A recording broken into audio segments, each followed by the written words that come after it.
End of day market overview back in your life, ladies and gentlemen. It's a pleasure to close out the week and get you in on the juicy stuff. We've done some interesting trading decisions in the last 24 hours, so I want to talk about those, of course. Taking massive profits, guys.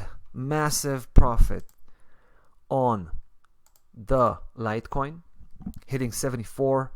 We amassed a nice position here, right? So yeah, we're done with that. I mean, we do have a continuation plan for this one, but before price action is breaking 74 and basing itself above that level, we're not ready to continue, right? So we're taking a bit of a break and we'll wait for price action to give us the green light to proceed. We want to make sure 74 is no longer an obstacle, and then we're going to get in slow. Make sure price is breaking above 79.43 before we really get more aggressive and build a bigger size position. That's the game plan here. But for now, we're out. Bitcoin, talked about that in one of the videos today, main video in the crypto section. Go ahead, check it out. We're flipping over, but this is short-term perspective we're talking about. Now, here's what I'm trying to say. Long-term perspective, we're bullish on the cryptocurrency market. However, short-term perspective, I feel like there's a downside move on the horizon.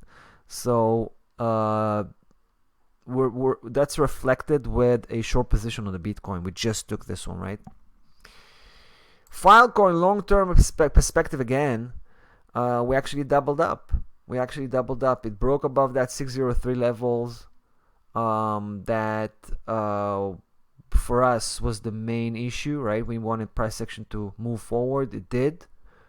So we're pulling the trigger the second time, doubling up our position size on the Filecoin, heading towards 9.42. Good stuff. So we only have two positions at this point, guys. We got Filecoin and Bitcoin. Litecoin is out, Cardano is out. Let's have a close look at what we're having in the Forex market.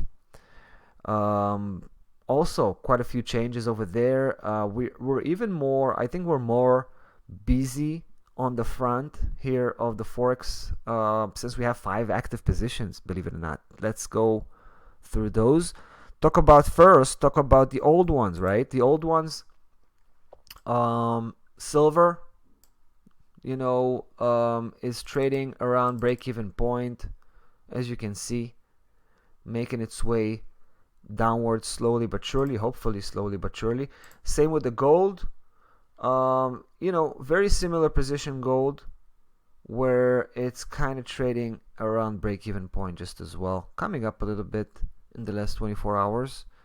But long-term perspective, we feel like it may be having a massive downside reversal at this point in the beginning of a new downside trend that could lead price action all the way down to 1770. So we got that, and we also have a bullish campaign on their euro. After we took profit on the way down at 109.11, we decided to flip over with a smaller size position, testing the water, so to speak, and still hovering around break-even point, so not too much to talk about. But there are 2 new positions that we added today. So that's kind of interesting. Topic here, the dollar Japanese yen seems to be turning around. This may be a turning point right there at 146.12. It was pulling back down and turning around, breaking below 145.44. We like that. I feel like there's so much downside potential here to 142.86. So here we are, pulling the trigger. Stop us off at 146.50. Let's see how this goes.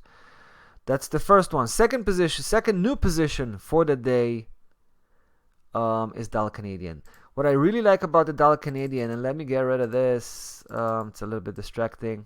Clearly, we have a bearish campaign and also a bearish conviction, right? Let's talk about the technical situation, because price action has been trading sideways inside of that black system, right? Back and forth, and it just kind of came off of the top, right? The top area, the top section went down. Could started to turn around back up, and it did start turning back up. But take a look what's happening. 3402 is right there pushing back. And that's a sign of a continuation, a downside continuation. Since price actions didn't even take its time to really turn around, it did it very rapidly. It's hitting that wall of 3402 and it's backing off, right? So that's a sign of a potential continuation of that downside move, and we feel like it's going to go all the way to 2681. There's a massive support level over there. So we started with this one as well, pulling the trigger on a small size position, 5K in this case. And let's see how it goes. The minute price action begins to cross over 3402, we're going to be out of there, right? We don't even have to wait for the stop loss level to get triggered. We're probably going to get out just before, because 3402 is the real stop loss level for us. All right, there you go. That's about that. Look at this weekly perspective as well. The pullback from 3402. I think this speaks volume about what's coming here. All right, guys. Hope you enjoyed the day, and hope you enjoy the weekend. We're gonna be back on Monday. So till then, be well.